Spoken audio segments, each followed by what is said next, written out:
नमस्कार दोस्तों, मैं प्रशांत सिंह आपका स्वागत करता हूं हमारे यूट्यूब चैनल सक्सेस वाला पे। आज हम लोग देखेंगे कि मौर्य वंश में कौन-कौन से राजा हुए, इनकी उपलब्धियां क्या हैं और इन्होंने क्या-क्या कार्य किए अपने देश के लिए, अपने राज्य के लिए और लोगों के लिए। अब तक हम लोगों ने हर्यक वंश को देख लिया था इतिहास में, बिंबिसार, अजातशत्रु के बारे में पढ़ लिया था, महापद्मनंद के बारे में पढ़ा था जिसका बेटा था धनानंद। उसी की हत्या करके चंद्रगुप्त मौर्य ने मौर्य वंश की स्थापना की और किसकी सहायता से की?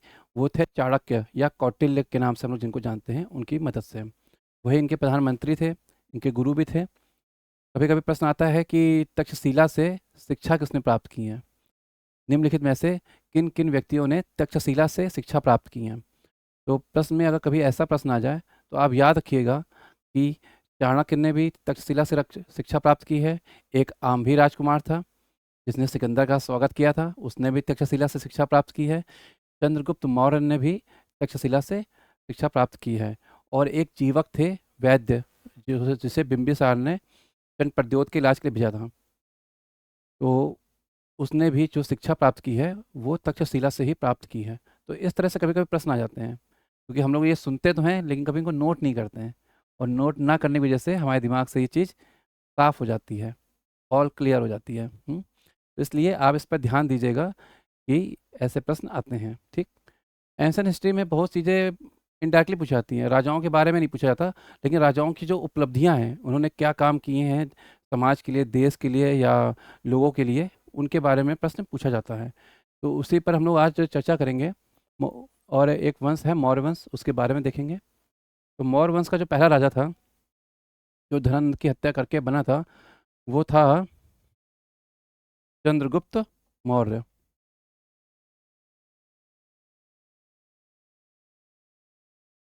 चंद्रगुप्त मौर्य। अब प्रश्न उठता है कि चंद्रगुप्त मौर्य के बारे में एग्जाम में क्या पूछा जा सकता है। अब एग्जाम के में इनके बारे में क्या पूछा जाएगा, इसके बारे में तो कहना कठिन है, लेकिन संभावना क्या होती है इसके बारे में हम लोग बता सकते हैं कि एग्जाम में आपकी क्या संभावना बन रही है कि इनसे रिलेटेड क्या पूछ सकते हैं। तो इनसे रिलेटेड अगर कोई चीज़ पूछी जाती है, तो यूनानियों ने चंद्रगुप्त मौर्य के बारे में शुरुआत में क्या हुआ कि भाई जब अंग्रेज आए हमारे यहाँ, तो पता तो था नहीं इनके नाम क्या है, तो इसको सेंटो कोर्ट्स बोला यूनानियों ने, सेंटो कोर्ट्स। तो पहला पॉइंट हमारा बनता है चंद्रगुप्त मौर्य के बारे में। तो पॉइंट लिखने से पहले मैं इनके बारे में थोड़ा सा बता देता हूँ कि मौर्य वंश की जो स्थापना की इसने 322 ईस्वी में, ईसा पूर्व 322 ईसा पूर्व में स्थापना की, और 184 ईसा पूर्व तक ये वंश समाप्त हो गया। तो 322 से 184 पहले तो लिख देता हूँ यहाँ से थोड़ा, 322 ईसा पूर्व से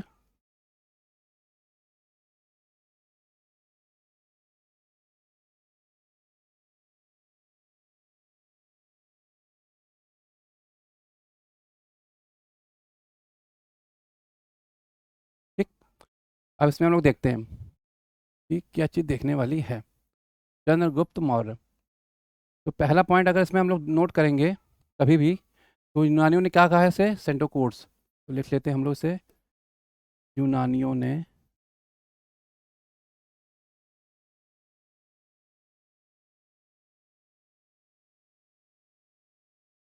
सेंट्रो कोर्ट्स।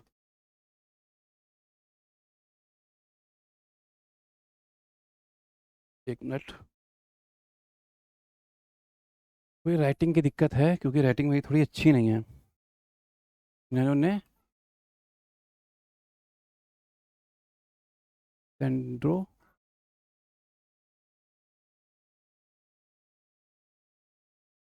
कोर्ट्स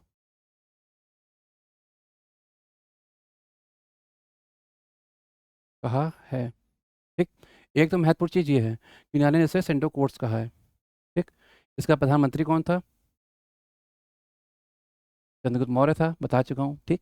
तो एक चीज़ तो ये है कि इसका प्रधानमंत्री कौन थे इनके, अगर पूछा जाए प्रधानमंत्री, तो चंद्रगुप्त मौर्य के प्रधानमंत्री, प्रधानमंत्री और महामात्य भी है ना, तो प्रधानमंत्री लिख देता हूँ मैं,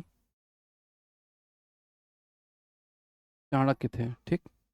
एक तो पॉइंट ये बनता है कि चाणक्य थे।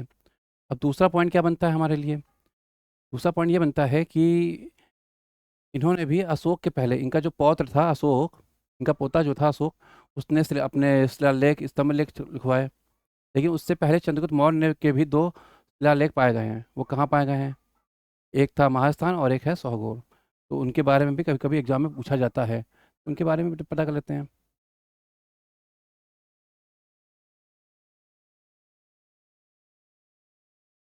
ना।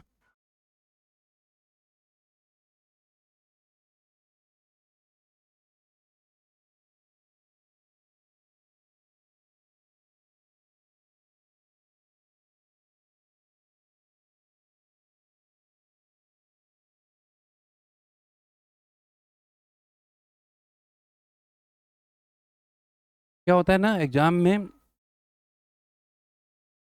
जो चीज़ें पूछी जाती हैं वो इनडायरेक्टली आती हैं, डायरेक्ट कभी नहीं आती। तो इस तरह से ये चीज़ है, ये हम लोग अभी बहुत कम इसको ध्यान देते हैं, क्योंकि हम लोग अशोक के अभिलेखों पर ध्यान दिए रहते हैं कि अशोक के अभिलेख कहाँ से आएंगे, क्या आएगा उसमें। लेकिन इसमें क्या आएगा ये तो देखें पहले हम लोग। तो इसमें यही आएंगे दो। तो पहला इनका जो मिला है वो मिला है महास्थान से, महास्थान। और दूसरा मिला है सहगोर। ये गोरखपुर में एक जगह है, और ये महास्थान जो है ये पश्चिम बंगाल में है।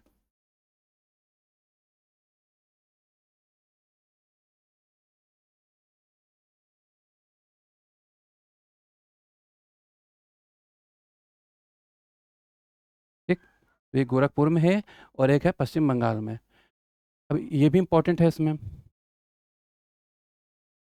इसने भी, जैसे पोरस के साथ युद्ध हुआ था ना, मैंने पढ़ाया था आपको, पोरस के साथ एक युद्ध हुआ था। किसका हुआ था? सिकंदर का, हाइडस पीच का युद्ध। इन्होंने भी सिकंदर का सिकंदर की तो मौत हो गई बेबीलोन में। तो उनका एक सेनापति था सेल्यूकस निकेटर। उसने उसके राज पर थोड़ा कब्जा किया हिस्से पर अपने, और उसने फिर आक्रमण किया भारत पे। तो उसकी लड़ाई हुई चंद्रगुप्त मौर्य से। किससे हुई? चंद्रगुप्त मौर्य से। तो चंद्रगुप्त मौर्य से जब लड़ाई हुई तो, लिख देता हूँ पहले मैं, चंद्रगुप्त ने सेल्यूकस। तो दो ऐसे युद्ध हो गए हैं जो हाइडस्पेस के हुए हैं। सेल्यूकस निकेटर को,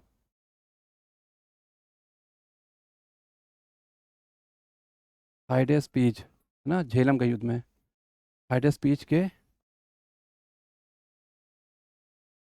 युद्ध में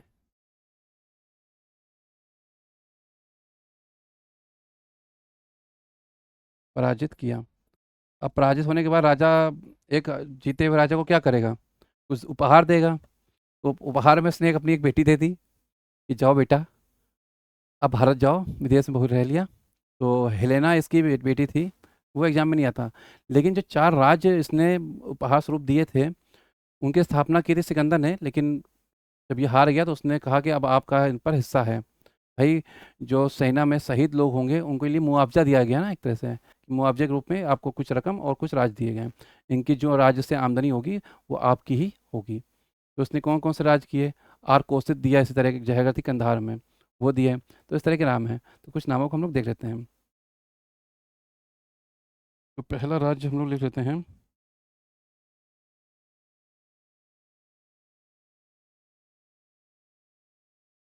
ऐसे नहीं, इसको थोड़ा अलग लिखते हैं ना। पराजित किया, पराजित करने के बाद चार,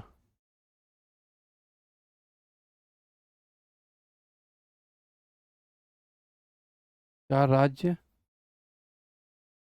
प्रदान किए। तो चार राज्य कौन कौन से दिए ये देख लेते हैं हम लोग। तो जो चार राज्य हैं, पहला राज्य है एरिया।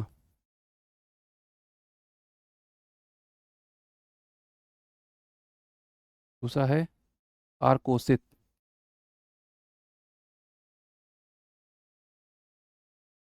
आरकोसित। तीसरा है परोपनिसडी। परोपनिसडी। नाम बड़े अजीब अजीब लिखते थे लोग। ये नाम हिंदी में लिखे गए हैं।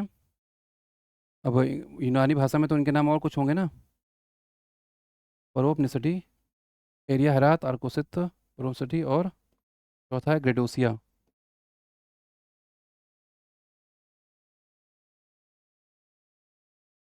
तो क्या इतने पढ़ने से हमारा काम चल जाएगा? नहीं चलेगा। जैसे एरिया जो है आज का हेरात है, ब्रैकेट में इसके हेरात लिख लेते हैं। हेरात है भैया, गलत ना समझना तुम, हेरात है। ठीक, दिख रहा है आपको? ठीक दिख रहा है। आर्कोसित कहाँ है? आर्कोसित कंधार में है।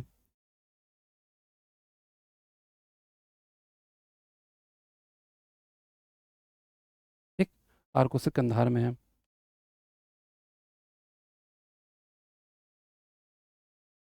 अब परोपनिषदि और ग्रेडोसिया कहाँ है? परोपनिषदि जो है आपकी काबुल में है। कहाँ है? काबुल में। और ये कहाँ है? ये बलूचिस्तान में।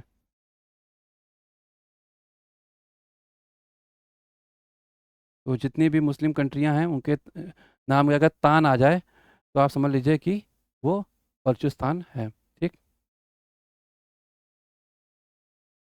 ओके। तो इतना उम्मीद करता हूँ कि आपको समझ में आ गया होगा। बस इनके बारे में इतना ही है।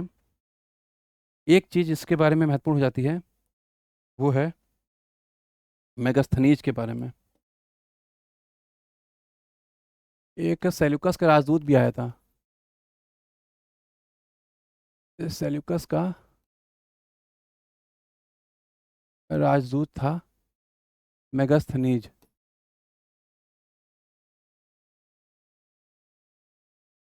मेगास्थनीज ये भी आया।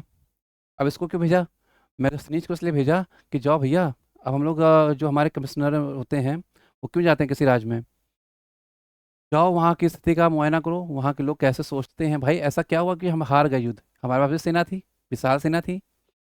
तो उनकी नीति क्या है, उनकी पॉलिसी क्या है, सेना का हाल क्या है, वहाँ के लोग कैसे रहते हैं, क्या खाते हैं, क्या पीते हैं जो इतने बलवान हैं, ये सब चीज़ें पता करने के लिए मेगास्थनीज को भेजा।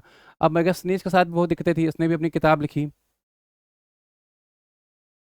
ठीक, मेगास्थनीज के साथ भी इसने किताब लिखी, इंडिका। मेगास्थनीज की बुक का नाम क्या है? इसकी बुक का नाम है इंडिका।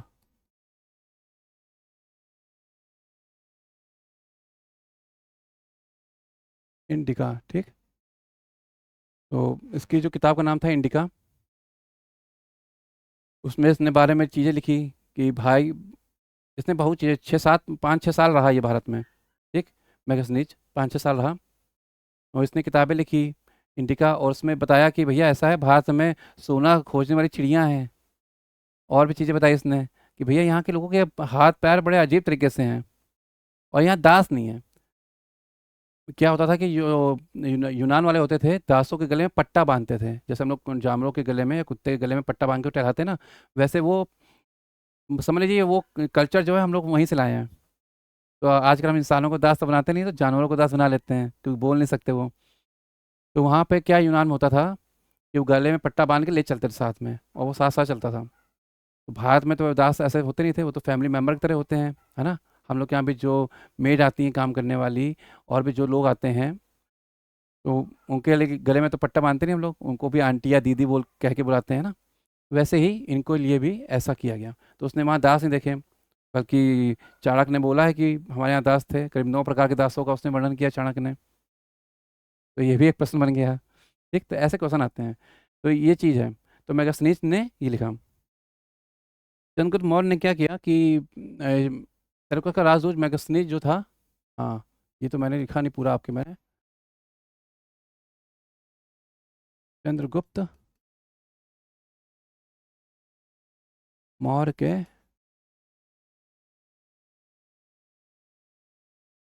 दरबार में रहा।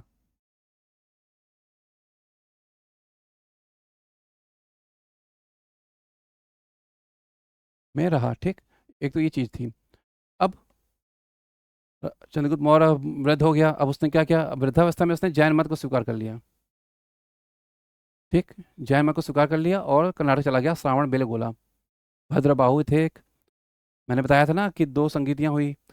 तो पहले संगीति जो हुई थी वो चंद्रगुप्त मौर्य के शासनकाल में हुई थी, जैनियों की। उसमें एक थे स्थूलभद्र और एक थे भद्रभाऊ। श्वेतांबर और दिगंबर बताया था ना मैंने, तो वही चीज़ें हैं, ये पूछ पढ़ लीजिएगा इनको। ये रिवीजन जो है सक्सेस की बहुत बढ़िया की है, इसलिए इससे कहते हैं रिवीजन, अपने विजन को दोबारा से देखना। ठीक, तो ये भी आप देख लीजिएगा इसको कि भद्रभाऊ जो थे उनके साथ दिगंबर के वो चला गया रावण बेलगुला, तो खत्म हो गई कहानी इनकी। तो लिख लेता हूँ चंद्रगुप्त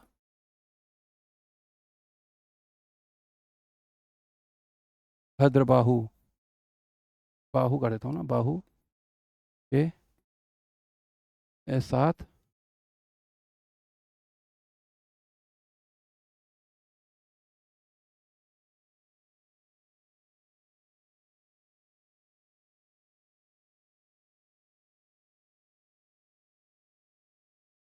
ये जवानी में नहीं गया था, है ना, पूरा राजपाट करके अपने बेटे को राजा बनाकर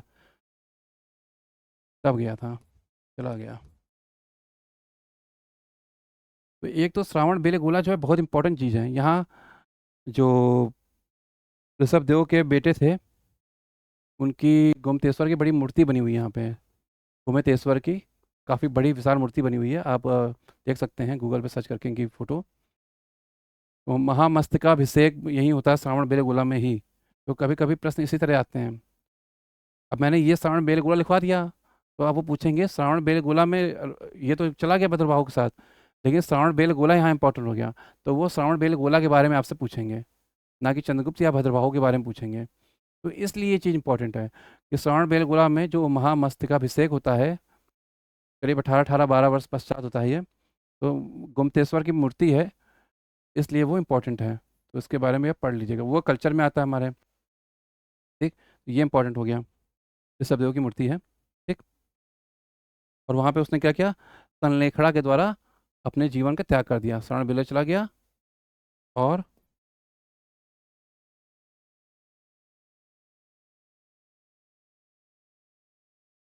संलेखड़ा है, हाँ?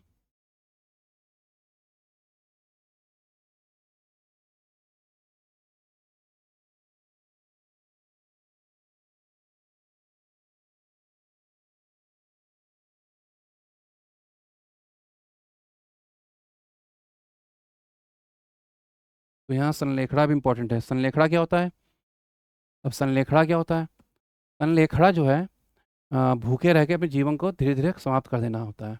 जैन धर्म में बड़ी अच्छी विधि है ये, तो इसके बारे में भी आप पढ़ लीजिएगा। बस यही पूछेंगे संलेखड़ा किससे संबंधित है, तो जैन धर्म से संबंधित है, याद रखिएगा। ठीक, तो चंद्रगुप्त कौन था, जैन हो गया था अंतिम दिनों में। ठीक है, तो चंद्रगुप्त कौन ने क्या किया था, जैन मत, यहाँ लिख देता हूँ जैन मत। तो जैन मत से संबंधित है संलेखड़ा। ठीक, तो ये चीज़ समाप्त हो गई।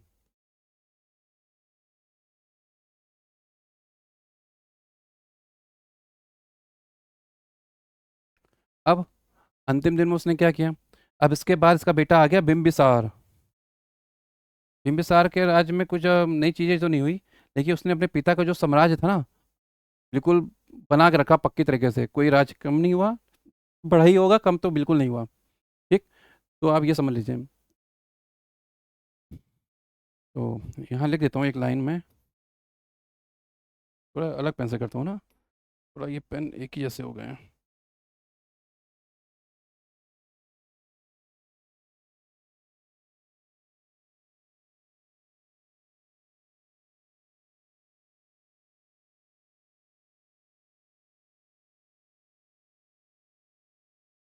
बिंदुसार था, बिंबिसार नहीं था। ठीक है, बिंदुसार, बिंदु बिंदु लग नहीं रहा ना।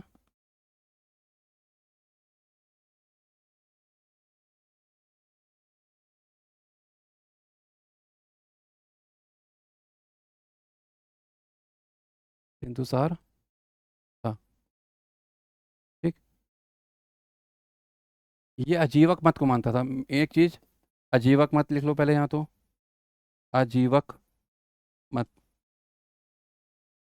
कथा ही है। ठीक है, उसमें राजा का हम लोग जैसे कि हम लोग ऐसा समझ लीजिए जैसे हम लोग किसी का, कोई लोग शंकर जी को मानते हैं, कोई लोग श्री कृष्ण की ज़्यादा पूजा करते हैं, है ना, कुछ लोग राधे जी को मानते हैं तो राधे राधे करते हैं, है ना। और कुछ लोग अलग अलग धर्म के जो होते हैं वो अपने अपने धर्म के हिसाब से मानते हैं। तो उसी तरह पहले भी ऐसा ही था, लोग अलग अलग मत को मानते थे। मत का मतलब क्या होता है? ओपिनियन हमारा, है ना। हम जिस तरह की सोच रखते हैं उस तरह की सोच रखने वाला कोई मिलता है तो हम लोग उसको मानने लगते हैं, कहना। ठीक, ये चीज़ है। जैसे कि किसी टीचर से पढ़ने में हम लोग को मज़ा आती है तो हम लोग उसी टीचर को सुनना पसंद करते हैं। और किसी टीचर से पढ़ने में बिल्कुल मज़ा नहीं आती तो उसकी कोई भी चीज़ आए, वीडियो भी आएगी या फिर कोई क्लास में भी आ जाएगा, कहेंगे अरे यार मज़ा ख़राब कर दिया पूरा। ठीक, तो ये चीज़ है, ऐसा नहीं होना चाहिए। तो ये इन्होंने अपनाया। बिंदुसार एक अच्छा राजा था। अपने पिता के समय ये क्या किया इसने अपने पिता के समय?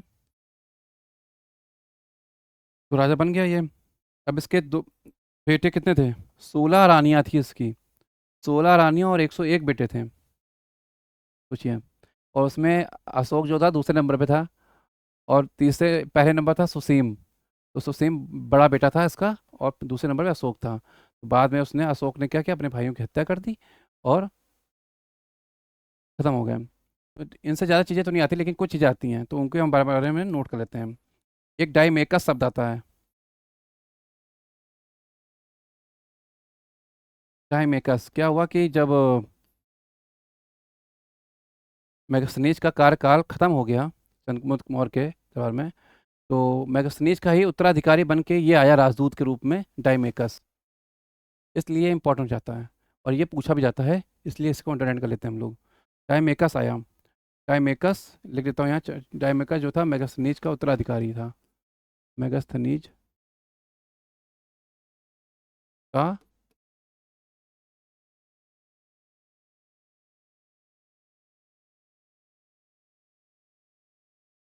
एक सक्सेसर था। तो मेगास्थनीज का सक्सेसर कौन था? डाइमेकस था। तो ये चीज़ आप इसको ध्यान रखिए ध्यान पे। श्रीलंका कह रहा हूँ, तक्षशिला पे लड़ाइयाँ हुई, कब्जा कर लिया एक राजा ने, तो अशोक पहले सुसिम को भेजा गया, सुसिम परास्त हो गया, फिर उसके बाद अशोक को भेजा गया, अशोक जीत गया। ठीक। और बिंदुसार ने क्या किया कि मिस्र के राजा से कुछ चीज़ें मांगी कि हमको कुछ चीज़ें दे दीजिए। के बारे में देखते हैं, लिख देता हूँ यहाँ पे, है ना।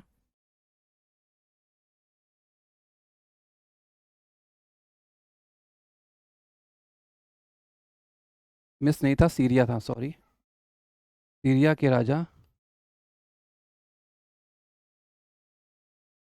अब सीरिया का राजा कौन था? एंटियोकस। ठीक। से तीन चीज़ें मांगी: मदिरा, सूखे मेवे और एक दार्शनिक। ठीक। सीरिया के राजा से सीरिया के राजा एंटीयोकस लिख देता हूँ ना, नहीं तो कभी नाम आ गया तो क्या करेंगे आप। राजा एंटीयोकस। एंटीओकस। ओकस से तीन चीज़ें मांगी। और वो तीन चीज़ें कौन थी? तो पहली चीज़ थी सूखे मेवे। वहाँ मेवे बहुत होते हैं सीरिया में। दूसरी चीज़ थी मदिरा। मदिरा, शराब। ठीक। और तीसरी चीज़ थी दार्शनिक, फिलोसफर एक मांगा उसने।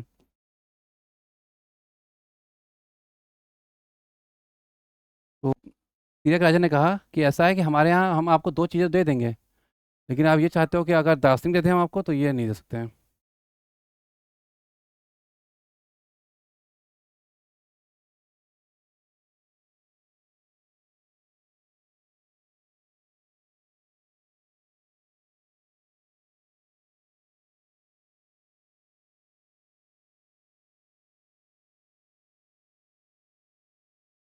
ठीक। तो ये चीज़ें नहीं दे सकते हैं, तो पहले दो वस्तुएं तो उसने दे दी, सूखे मेवे और दार्शनिक तो दे दिए, लेकिन सूखे मेवे और मदिरा तो दे दी लेकिन दार्शनिक नहीं दिया। तो पहले दो वस्तुएं दे दी गई, लिख देता हूँ, है ना। पहली दो वस्तुएं दे दी गई। ठीक। एक तो ये चीज़ हो गई, पहले दो वस्तुएं दे दी गई।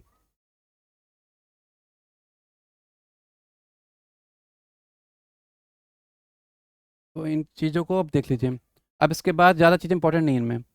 इनका भी चाणक्य प्रधानमंत्री था, एक हलाटक भी था, वो भी था। ठीक। अब इसके बाद जो इम्पोर्टेंट राजा है वो है अशोक, जो हम लोग के लिए पढ़ना बहुत जरूरी है। और अशोक के बारे में पढ़ना क्या, अशोक की जीवनी तो पढ़ेंगे नहीं हम लोग, है ना। उसकी ऑटोबायोग्राफी तो पढ़ेंगे नहीं, लेकिन उन्होंने जो काम किए उनके बारे में पढ़ेंगे हम लोग। और वही एग्जाम में आते भी हैं और वही इम्पोर्टेंट भी हैं।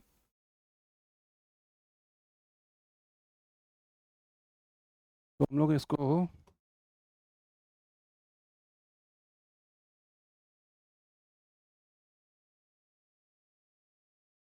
अशोक, जिसे शोक ना हो वो है अशोक, उनके बारे में पढ़ते हैं। अशोक ने अपने 101 भाइयों में करीब कहते हैं कि 100 भाइयों की हत्या कर दी। एक भाई उसका जो सगा था उसकी हत्या नहीं की। ऐसा नहीं है, उसने और भी भाई बच्चे होंगे। लोग कहने वाले तो कुछ भी कह सकते हैं, लोगों का काम है कहना। तो अशोक ने अपने भाइयों की हत्या करके राजा बना। और इसने अपना राज तिलक जो है 4 साल बाद कराया।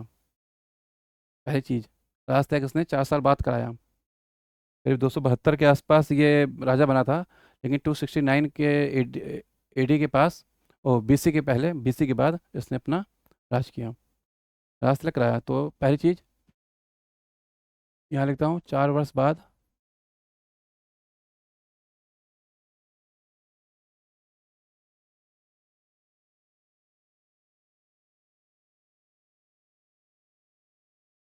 कराया। ठीक। एक तो ये है। अब कुछ चीज़ें हैं, अभिलेख क्या है, शिलालेख क्या है, स्तंभ लेख क्या है, अब इनके बारे में डिटेल में पढ़ेंगे तो काफ़ी टाइम हो जाएगा हम लोग के लिए। तो हम लोग कुछ चीज़ें पॉइंट टू पॉइंट पढ़ेंगे जिससे कि दिक्कत कम आए हम लोग को। तो राज तिलक इसने जो है 4 बार पश्चात कराया। अब हम लोग जो नई नई चीज़ें देखेंगे उसमें क्या देखेंगे कि अब जो भी घटना होगी उसके राज तिलक के यहाँ से जुड़ी जाएगी। जैसे कलिंग का युद्ध कब हुआ, राज तिलक के 8वें वर्ष हुआ। ठीक। संबोधि यात्रा का प्रारंभ की, कलिंग युद्ध के बाद थोड़ा धार्मिक हो गया था, तो धार्मिक होने के बाद उसने कब यात्रा प्रारंभ की, ये सब पढ़ेंगे। तो ये सब चीज़ें हम लोग देखेंगे। तो इसके लिए या तो हम लोग नेक्स्ट क्लास करते हैं, क्योंकि ये काफ़ी लंबी टॉपिक है, इसको हम लोग अपनी नेक्स्ट क्लास में करेंगे। ठीक है।